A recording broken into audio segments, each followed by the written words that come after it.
Hi, I'm Melisa Idris. You're watching The Future's Female, the show where we find the extraordinary in every woman. Now, as we celebrate our 63rd year of independence, it's time to take stock of how far we've come as a nation and also to think about how to continue building a better Malaysia. Tonight on the show, I have with me YB Nurul Izzah Anwar. She is the PKR Member of Parliament for Permatang Pauh. Izzah, welcome to the show. Thank you so much for doing away with formalities on the show. Thank you, Melissa. Good to have you here.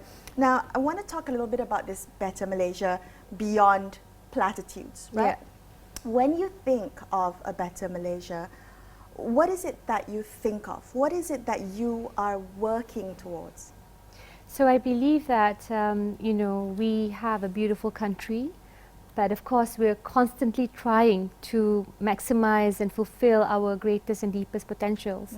And one of the ways is through evidence-based pilots in my constituency, because when you talk about reform, this is my third term, and I'd like to actualize the ideals of reform, making sure things can work better in terms of employment opportunities, in terms of systems, and protection for the most vulnerable in our society. Okay, all right. So, you know, in my head, a good country is a country that protects its people. Yeah. I mean, we're always going to have fissures in society. We're going to have, you know, certain parts of society that don't get along with others. Sure. But the basis of a good country is a country that takes care of its people. You've had 3 terms. You've had some time to do this. Do you feel satisfied with what you've accomplished so far?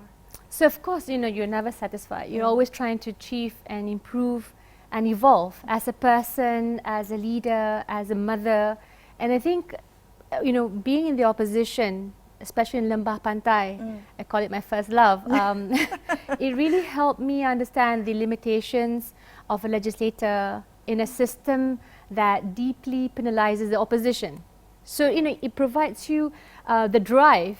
What kind of great ideas, how do you improvise or implement some bits of guerrilla warfare, yeah, in terms of pushing forth progressive ideas. So from there we started our tuition programs for those who have gotten the worst results. In Lembah Pantai? In Lembah Pantai. I continued it in Permatang Pauh. I did my cashless food stamp program with my Kasih Foundation. Started in Lembah Pantai, proceeded to almost 600 kids in Permatang Pauh. And Permatang Pauh constituency, are they similar in terms of demographics? So, of course, in Kuala Lumpur, you have the urban poor, you have the microcosm of Malaysia, right? Very multiracial, far more mixed compared to Permatang Pauh. Permatang Pauh is semi-urban, semi-rural, some would say, right? There will be those who are perhaps, you know, seen as having lower income versus their counterparts in the mainland. So it's different, but it's also beautiful because it allows me to understand and appreciate, I call this my fatherland, because my father came from, of course, Penang, right? And from there, you must first understand what are the baseline needs of the constituents. And that's why I commissioned Think City under Khazanah to have, to produce the different needs kind of study so that I, as a legislator, can do my work more effectively. Right, so you need that information to understand who it is that you're serving. I do want to ask you, Izzah, how you respond after being in politics for a long time. How do you respond to... Very long, huh? Well, you know, most of your working life has been in politics. And when you hear criticism about politics and politicians, how do you respond to that? Because, you know, the criticism is that politics and politicians are neither an avenue for change, right? So this is a terrible time for politicians everywhere, not just Malaysia, but I think the general trend has been quite cynical. It brings about, of course, I'm myself very saddened, frustrated, but I always considered myself as a political activist because you know, you begin your journey understanding the importance of a democracy and of course what you can do when you achieve public office, when you're a legislator. How you would like to change and affect society would be done in a sort of a more powerful manner. So for me, it's very important to translate your ideals into programs and concretized policies that people can feel, right? When you talk about democracy, or what does it matter if you have a free media? People need to understand how it affects their lives.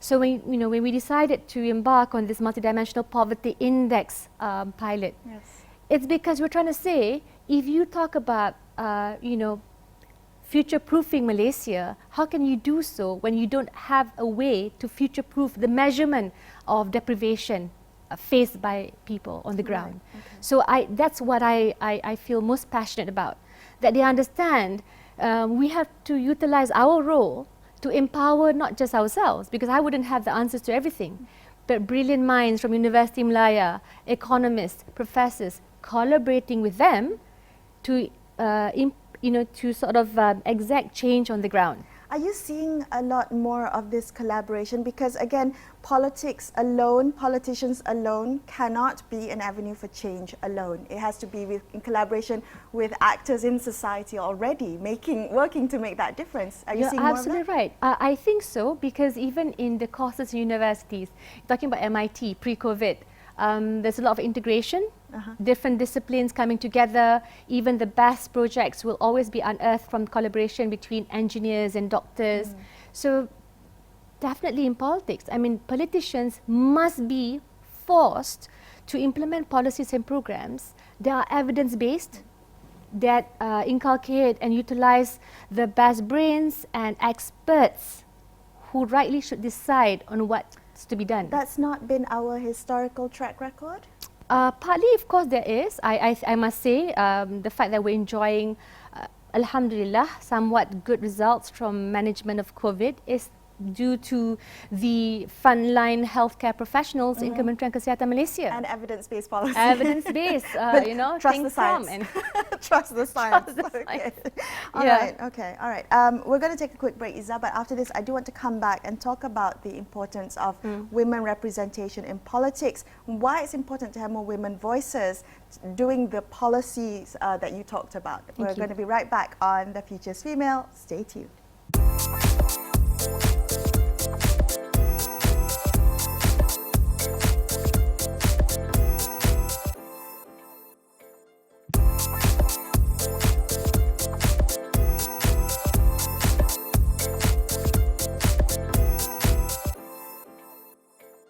Welcome back to The Future's Female. I'm Melisa Idris. I'm chatting tonight to YB Nurul Izzah Anwar. She's the Member of Parliament for Permatang Pauh. When we talk about the importance of women representation in politics, the lack of representation to me indicates the power dynamics in societies, not just here, but throughout the world. And when I see my parliament not representing me equally, I think that represents an imbalance in the power dynamics. And I'm just wondering, Izzah, why is it that Malaysian politics or the political environment in Malaysia is so hostile towards women? Is that one of the reasons why it discourages women from participating in politics at that level of lawmaking? So of course, in my view, Melisa, I think the ecosystem or the landscape is very much designed to shape the role of a man. Okay. You talk about the programs, you talk about what's expected from a Member of Parliament, and that's why I felt rather fortunate that we, Keadilan, the People's Justice Party, came in the wake of a political and financial crisis. In a sense, there was room to maneuver. We had our first female president.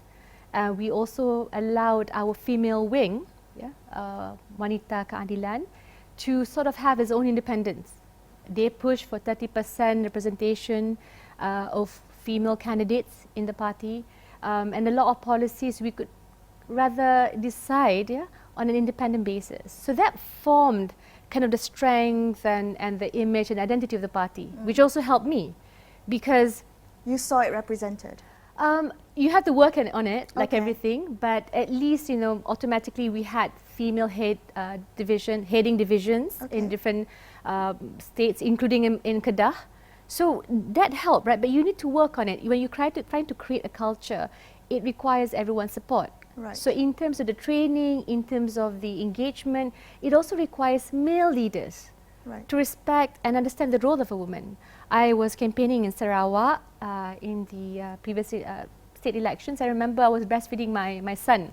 So I made sure everyone understood the need to support me so that I can also, you know, store the milk for my son whilst campaigning. I mean, but if you don't start that kind of awareness, not just for you, but for other women, then you won't get anywhere. So that is the role of the political party, right? Yes. You do need the political party to support candidates, to support budding young talent and allow them the way to kind of grow and move through the ranks. But what about the system as a whole? I want to talk about, you know, kind of growing outwards, right? So you talked about an ecosystem, the political party is one. And then you have the political landscape. Are there a lot of male allies in the political landscape? Are there men who recognize their privilege and recognize the gender inequity and are actively trying to support women in leveling that playing field? So it hasn't been that easy in a sense that women, female leaders are subjected to different types of attacks in society. And you yourself? Yes, you know, you're talking about sexual harassment, which men are relatively protected or insulated from. And because of that, I feel when you talk about the creation of select committees, whether for gender equality or for other forms of institutionally created mechanisms, they have to involve men. They have to ensure that men also take up the position to do the same thing. It is not a burden that women have to shoulder alone. Yes. And you know, in the landscape, I mean, there will always be opportunities where you're going to be harassed. Where online? I think, you know, when AOC gave that speech, it just resonated with so many people. Right. This is a fellow lawmaker. Fellow lawmaker, and you look at the IPU study, Interparliamentary Union on women, with female legislators across the board, even in Europe. So many of them have suffered one form or another, you know, sexual attacks, sexual harassment. So I comments made during Parliament. So for me, we also have to understand it is not just restricted to women who are in higher places of power, but also ordinary women, you know, on the ground. And that's why the treatment or the culture that we need to change has to involve women across the different spectrums in society, even homemakers, for that matter. I always remind people, when you talk about training, you have to also train your son, right? You have to start that kind of awareness. And it also has to be, when we talk about women in places of power, don't just make the responsibility of protecting other women on women's alone. All the male legislators must also be pushed to bring up this issue and champion it accordingly. Well, you know, I'm glad you brought up the AOC speech, because for me, again, if it's happening at the highest echelons of power, there is a trickle-down effect. Someone watching that will say, I think it's okay to speak to women this way. And, you know, when I look at Parliament, sometimes I'm discouraged by the comments that are made, and I don't know how to respond to that. Kind of extrapolating from that, there's also the outside comments of online harassment. You yourself have been a victim to that. How do you respond to that? How do we go about changing the perception towards female leaders, particularly, that this is not okay? This is not okay to speak to a female lawmaker like this, someone who is in, you know, you would never speak to a man that way. How would you go about So first and foremost, changing that conversation? It is very important to sort of set a clear-cut benchmark. You talk about UK Parliament, they even conduct trainings for legislators. And I don't think we should be exempted. I mean, there's always, you know, talking about lifelong learning. Everybody has a room to grow. Yeah. Do you believe in that? Do you believe that, you know, people can change their perceptions or their ways through education, through training? Is that something that can change, or do we begin with a younger generation altogether? I think we can never give up. It's important to have a two-pronged approach. One is the stick meaning having clear-cut laws. We're still waiting for the sexual harassment law to be tabled. Hopefully by this for example, year. yes. I think it should have been tabled immediately yesterday. But the point is, that is one mechanism. The other one is actually to persuade, to continuously engage. Right. Because again, you know, bullies come from a background of being bullied themselves in some cases. So break the cycle, right? You have to break the cycle. You mentioned the anti-sexual harassment law, right? Yes. Are bills that are targeted to about women or to the welfare of women, do those bills get bipartisan support and across gender, both genders as well? Do they get the support of male legislators? I think for now, relatively, there's general support. My only issue is the women's ministry is not being seen as a frontline ministry. It's always relegated somewhat, right? There's always going to be second to the important matters of the Ministry of Home Affairs or the important matters of the Trade Ministry, or, you know, sideline such as their bill. Their funding is less than 1% of the overall budget for Malaysia. So I think considering during COVID, they're the ones that have to dispense assistance through the JKM food baskets. They're the ones who have to think about the needs of the vulnerable segments. It is a welfare ministry. They are the frontline ministry. So when you look at it that way, the person who controls the women's ministry, you know, I remember when Datuk Seri Tuan Aziz was the Deputy Prime Minister as well as the Women's Minister. I think you want to shift it, right? You want to make sure that whatever she says, the Sri Rina, for example, is taken seriously. When they go against hard on, you know, child abuse, everyone takes stock, and the Ministry of Home Affairs is running after her to make sure we do and they do their bit. So when you start pushing it, even as an agenda, I think you slowly change how people perceive women's issues.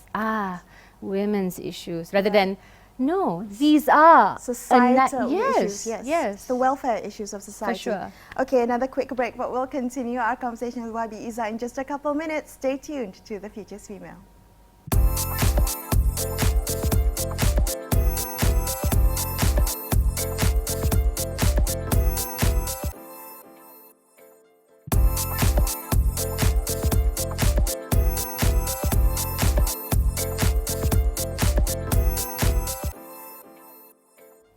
Welcome back to this Merdeka special episode of The Future is Female. I'm speaking to YB Nurul Izzah Anwar, MP for Permatang Pauh. And Izzah, I want to talk to you a little bit about the work that you do in Permatang Pauh. You alluded to earlier evidence-based pilot projects. Talk to me about that work, particularly in terms of how it's impacting the community, not just women and children, but making a change in the community. So we have launched, when I first came to Permatang Pauh, the Permatang Pauh Women's Project. We wanted to ensure that women in Permatang Pauh who are seamstresses are given training so they can improve the quality. This is Joe Siddiq's idea to me, so the Maha Guru at the time, and then I made sure that they can, you know, sew to the level that boutique hotels can take up and order directly. Because you want to create an ecosystem where they can survive and, of course, make ends meet in future, right? And then, of course, we had postnatal masseurs who were trained by Tanah Merah, nothing less than Tanah Merah. So I believe that it's important to have this matching segments and to allow them to earn more in future by improving their skills. So upskilling is very crucial. And extending from that, we were very lucky to collaborate with Professor Rushdie and Hussein Habil from University Malaya UMCAS under Prof. Adiba, a methadone van, which has been delayed a bit, but for heroin addicts in my constituency. As you know, drug addiction is a big problem in Malaysia, so we are going to have the programs being run in mosques, because you then get the Qaria, the committee to be part of this, you break the taboo, and you showcase the importance of providing second chances for those who want to leave the addiction. That seems to me a very difficult conversation to broach in the first place, in the very beginning, to sit down and say, I want to do a methadone clinic in a mosque. How did you do that? So again, evidence-based, You must see whether it has worked in the past, whether there were studies and the efficacy is sound, and we got it from UMCAS and JAKIM because JAKIM approved the project, and I also got the Mufti of Penang to give a yes.